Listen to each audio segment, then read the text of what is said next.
All right, so because we're in Australia, I've technically come to the future. So if we can pretend like what just happened didn't happen, the people that are behind us, which is everyone else in the world, will know no different. So if you could just mum's the word, keep it a secret.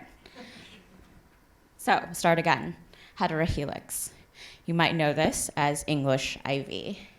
It's a plant that grows very abundantly in England, and if you've ever watched Downton Abbey or been to England, pretty much the same thing. You'll see that it's very abundant around castles and around manors, and it's really quite beautiful, and especially during the autumn, you can see it turn the color of the leaves, as are depicted here on various castles in oranges and reds and greens. English ivy also carries a lot of, just not gonna load. Just gonna be patient with us here, the loading.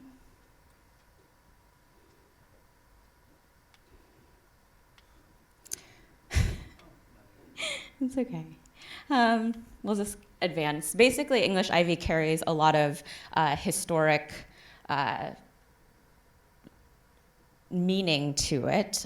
Bacchus, for example, painting by Caravaggio, was depicted with ivy around his head. And it was long believed that the ivy around his head was to help with a hangover cure. So Bacchus, who was the god of wine, would drink a lot, as his name was wont to do, and he would wear this English ivy around himself in order to help ward them away.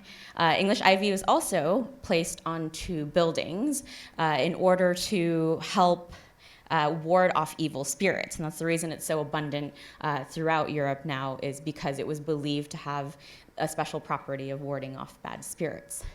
When English colonizers left for all of the places that they left, they brought English ivy with them. To the United States, they did. And it's important here, I think, to acknowledge it's amazing that you have a welcome to country. We are on the land of the Noongar people, the Whadjuk land, and so we are blessed to be learning on their land today.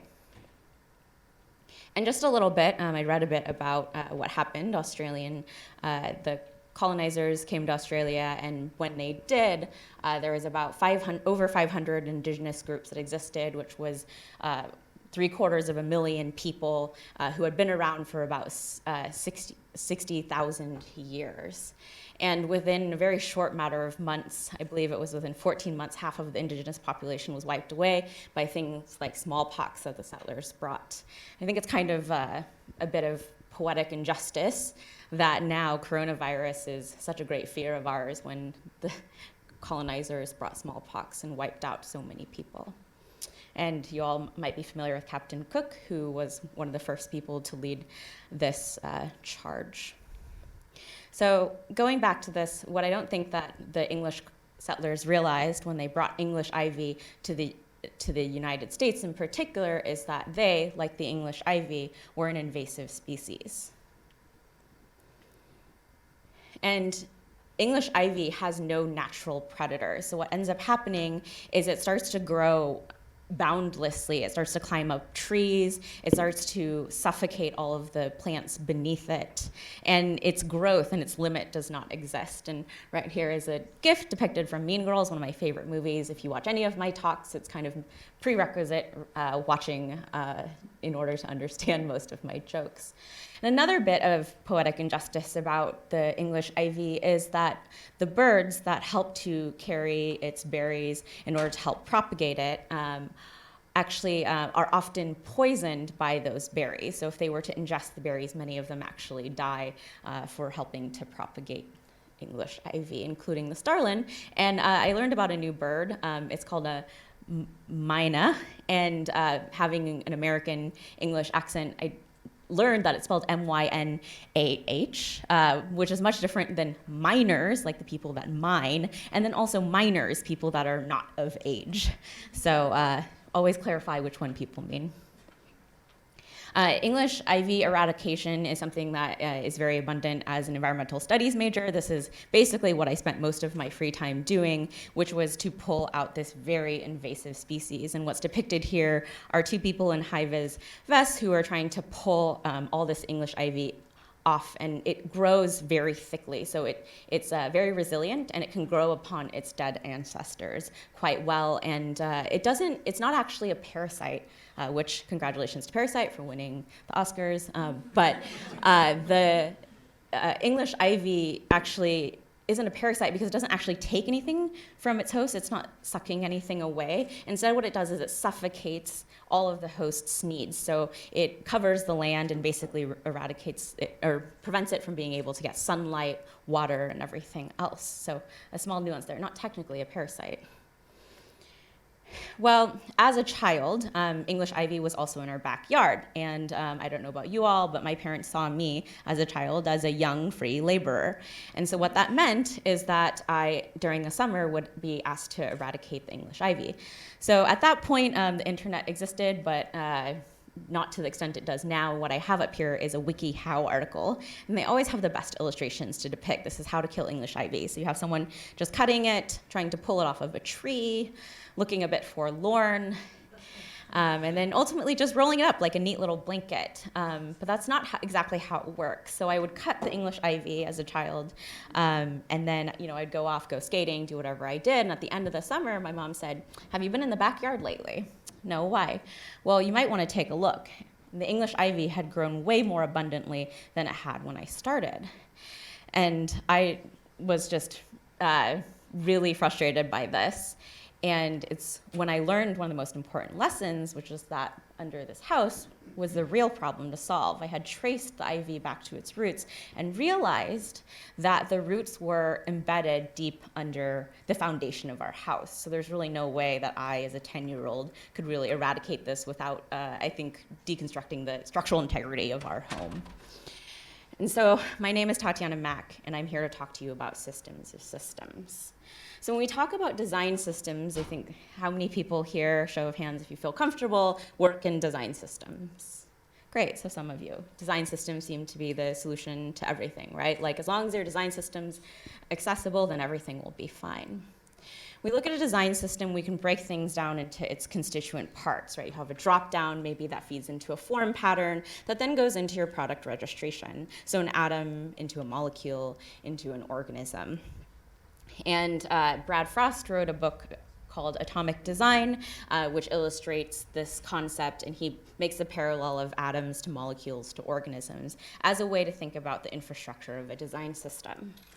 And we might extend that to look at the organism in this idea of the products or the beings. We might extend that one step further to look at those products in the context of our ecosystem.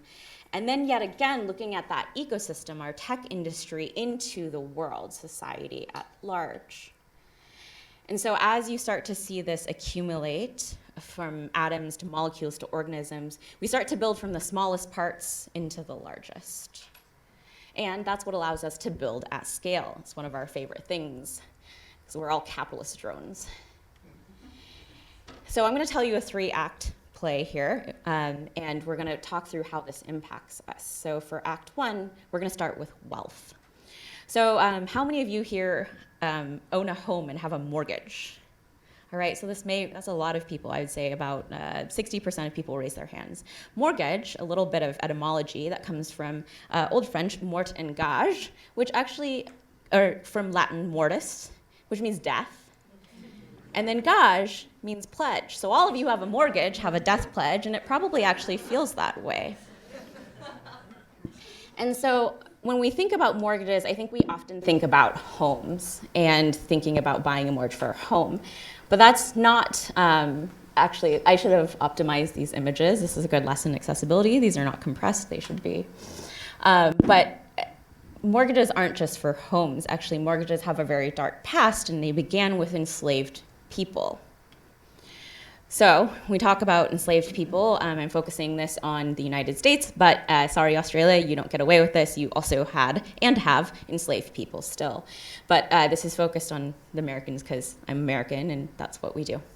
So the slavery of the South, I think that's what we typically think of when we think of slavery. So we think of people working on cotton plantations and such. But there's also the slavery of the North, which looked a little bit different. So people who were enslaved in the North were given a little bit more autonomy. They were allowed to do things like go and seek their own work.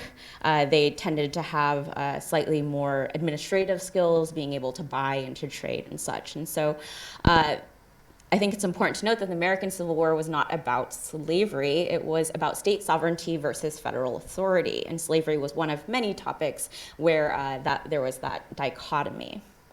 The slavery of the North involved enslaved people would go and stand and congregate and basically pick up work. So they were effectively freelancing, for a lack of better terms. And that was all fine and good. I think people in the North thought that they were quite liberal in comparison. But they started to feel this racial anxiety of having all of these black people congregate in certain areas. And so they created a new law effectively saying that all Negro and Indian slaves that are let out to hired would be hired at the market house at the Wall Street slip. You might be familiar with Wall Street. The Dutch love to name everything. I learned that Rottnest is rat nest. So they also named Wall Street from Wallstraat. So that was in 1711, and basically what they did was they said, okay, you're not going to stand there anymore, we're going to take control over this, and that's how Wall Street was founded. So yes, Wall Street, which is what all these public companies are now traded upon, started with the trading of enslaved people. And the wealth that was accumulated through Wall Street was 7 times banks and railroads combined. So that's an incredible amount of wealth that was accrued in Wall Street. And it was really quite sketchy the way that it was done. You and I could have, well, not me, but maybe some of you who are fairer skinned, might have a conversation with your colleague and say, we'll trade 1,000 enslaved people for this amount of money. And it was basically a handshake deal. None of it was connected to any banking system. So it was all done on trust and word of mouth. And it accumulated what's called a lot of undocumented wealth. I don't know about your country, but my country really doesn't love when things and people are undocumented. So going back to 1711, today, 2020, not much has changed. And many of the companies that were at the beginning of Wall Street, such as Aetna Insurance, still exist today. And this article, as dated in 2000, just apologized for what is deemed slave insurance. And so when we look at the people that really defined business then and who owned enslaved people, they're not much different than the millionaires of today, such as Jeff Bezos and Elon Musk, who are depicted here. And when we look at this in terms of inequitable wealth, we can see that $14.5 million is the average CEO salary looking at Forbes 100. That's a 287 to 1 CEO to worker salary ratio. I know many of you work for the government here, so it might not be, but for those of you who work for private companies, it might be interesting to take a look at what your CEO makes compared to what you make. So the second act is about productivity. So I think we're all a little bit obsessed with productivity. Like every week there's a way to get a nap or to hack how we can be more productive and to be better capitalist drones. And all of this comes back to Thomas Affleck. And I just have to note that Thomas Affleck does not have a relation to Ben Affleck, though they look very similar. And not to Casey, who always gets forgotten. He doesn't feel great about that. So Thomas Affleck wrote what was called the Cotton Plantation Record and Account Book. He was basically really obsessed with record keeping, and it was a way to document enslaved people and their productivity. Well, what was in it was things like time tracking, task tracking, accounting for direct reports. I don't know if this sounds familiar to any of you or if any of you do timesheets, but this is where it comes from. And things like reorgs, moving people around so that they couldn't unionize, having timed meals, regulating how breastfeeding operated, all of that is tethered back. And I'm not seeking to compare the work that we do with enslaved people because, of course, that's the ludicrous comparison. But I do think it's important to see the origins of where all of this comes from. So the Cotton Plantation Record and Account Book, that was fine. He lived in the South and everyone was cool with that. But it went through a little bit of a rebrand for mass appeal and was then called the Farmer's Record and Account Book so that it could be a little bit more appealing to the people of the North. And when we think about things like bonuses, one of the methodologies on plantations was the person who worked the hardest, who generated the most yields, would then get a small bonus, and then that would set the new baseline for everybody else. I don't know if you're familiar with bonus structures, but same thing. Employee of the month, same thing. Year over year increases, same thing. And then when we look at this compared, this is a tweet from Public Citizen that depicts a bunch of flags, and it says weeks of paid maternity leave, which should really be parental leave, but nonetheless, it goes through all these countries. Great job. I think Australia is at 18 weeks. Congratulations. Where I'm from, the United States, is at a whopping 0. So when we start to aggregate all this together, I think we can start to see that these tools of productivity are actually tools of exploitation and tools of oppression. And these plantation records have really not changed. Now we're about maximizing the 4-hour work week. And the people that are encouraging to do this have not changed at all. And it's in order to make the richest people richer. And lastly, on our own. So this is depicting a screen cap from Framer X, and I was working on this app that required me to generate a bunch of faces. So I thought, why not use a plugin, and it can aggregate a bunch of faces for me. And what I realized when I had like a 10 by 10 spread was that all the faces were masculine presenting, looking back at me. And I thought that's weird. I mean, I know that we have gross negligence in tech, but it seems like this is kind of an obvious oversight. And then I realized that there was a toggle, and the toggle said gender true and false. Now, when gender is true, it is male and masc presenting people, and when it's false, it's femme and female people. It's interesting. So what does that say to me? That says to me male is equal to truth, female is equal to false, and non-binary is equal to non-existence. And so when I dug into this and why it was, Framer X and this plugin called Tiny Faces is tethered to Facebook's Graph API. And Facebook's Graph API defines gender as this: the gender selected by this person, male or female. If the gender is set to custom value, this value will be based off of the preferred pronoun. It will be omitted if the preferred pronoun is neutral. Let's unpack this. I like to read docs, not everyone does. So what this says is that male will assign the value male. Female will assign the value female, and non-binary, which Facebook does have a large array of custom choices, has it depends, our favorite answer for everything that's complicated. And when we break that down, what it means is that if you choose he, him, then you will be assigned as male. If you choose she, her, then you'll be assigned as female. And then if you use they, them, or any of the other number of pronouns, it'll be assigned as null. Well, not only is that wrong, it neglects the entire nuance of gender, which is that gender is not equal to gender pronouns. So it's making a huge assumption already. And when I posted about this, as I do, someone told me, this is just a bug, just report it. I'm sure they'll be thankful as it's missed their QA. Someone else said, given that they're used to true false for type, just seems like lazy dev work more than anything. And yeah, that might be true, but what I would like to remind them and everyone is that intent does not erase impact. That the intent of us as designers creating these tools does not erase the impact upon our users. So I give a talk that focuses on this idea of building more socially inclusive design systems. It was recorded by the Finnish government because there's nothing else better on TV than like tech talks. So I've been on Finnish TV. So if you click on that link in here for Joint Futures, you can watch that talk. But going back to what we're talking about here, this idea of products and industry and society, and looking at this definition, we have to see what this does, which is that it takes an exclusionary ecosystem, which sustains bad practices and defines systemic issues, and it feeds into exclusionary atoms, which introduce us to bad patterns, which then drive systemic flaws. And this is what we call a positive feedback loop. So the atoms we create within our design systems are informed by the society in which we live. And the society in which we live is what defines and contextualizes the atoms that we create. And so we step that out a step further, and it defines the ecosystem in society, and tech has a very large role in that. The impact that tech is that this is a list of 20 names from last year and this year. These 20 names, 1 in 2020 and 21 in 2009 and 26 in 2008, represent all of the transgender people that were murdered in those years.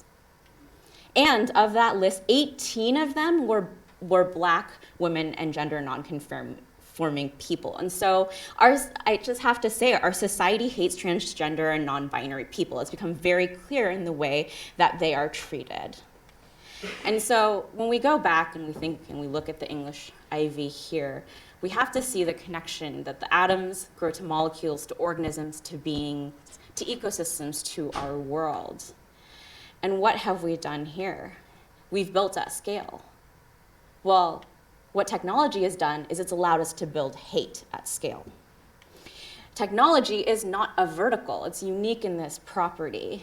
It's a horizontal. So when we look at technology, it transcends all of these other industries: tech, entertainment, fashion, automotive. This isn't an exhaustive list. Tech is a multiplier. And so what tech has done, if we put it all together, is tech has multiplied and built hate at scale. So what do we do? Well, I'll tell you about another species, Sequoia sempervirens. It's one of the oldest species in the world. It's commonly known as the redwoods. Incredible if you ever get to come to the western United States and see them. They can grow up to about 34 meters wide, 87 meters tall, and they can live to be almost 2,700 years old. They're a magnificent species. But even with their strength, English ivy can take over redwoods. And they can suffocate redwoods. And I have a picture here which shows the thickness of English ivy, which is, I would say, about a quarter of the thickness of the cross-section of redwoods. And it can suffocate these trees and basically kill them, taking away what they need. And so when I told you that we needed to look under the house, we needed to trace the roots back of the ivy that I tried to eradicate from my house, was a real problem to solve. What is that problem? We need to chase the vines, chase the green, chase the money. I'm sure you've heard in capitalism, money is where we have to find the answers. And so under this house is where we hide the roots of the white supremacist capitalist patriarchy. That's what we're working against. And so what we must do is we must lift this house. We must pull it up by its roots. And we must kill it before it kills us, all of us. We can all see the effects of climate change. And we must cut off the sunlight to the vitriolic vines of hate.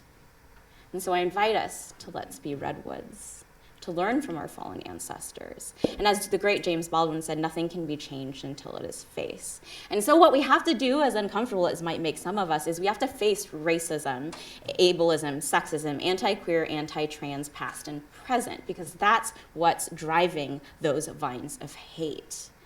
We have to face slavery and colonization, particularly those of you whose ancestors were responsible for it. And the things that we cannot get past, this is the great irony, is that also the past that we cannot seem to remember. So we have to find a way to fight that conundrum. And the New York Times released this project called the 1619 Project, great controversy. But essentially, it's a series of articles that invite us to reframe how the country discusses the role and history of its black citizens. The one story I told you about Wall Street is one of many. It influences every infrastructure, criminal justice system, healthcare, education. All of those are framed under the auspices of slavery. And so we just need to read more diversely, read about authors that experience and are oppressed by these systems. And what we have to do is that we have to acknowledge that all of us have privilege and that our privilege is not our fault, but it is our responsibility. And as Angela Davis said to us, if they come for me in the morning, they will come for you in the night. So what we have to do is to protect the people that are most vulnerable. Fascism targets the most vulnerable people. If anyone has read fascist history, we're repeating fascism over again, and the people that they target first are typically disabled people, queer people, brown people, and people of minoritized religions. And they deem them as worthy of life. And the thing is that hate is formulaic, and tech has found a way to algorithmatize hate. So on redwoods. The thing about redwoods that I didn't tell you is that they have very, very shallow roots. So despite being these hugely majestic trees that are very wide and tall and live for so long, their roots are really shallow. So what do? Well, underground, all of the roots intertwine and help to support one another so that when great winds come, when great disasters sweep by, they're able to help support one another. And so what I invite us all to do is to stand tall and to join roots. And as Angela Davis said, we must learn to lift as we climb, and I build upon her words and say we must learn to join as we grow. Thank you.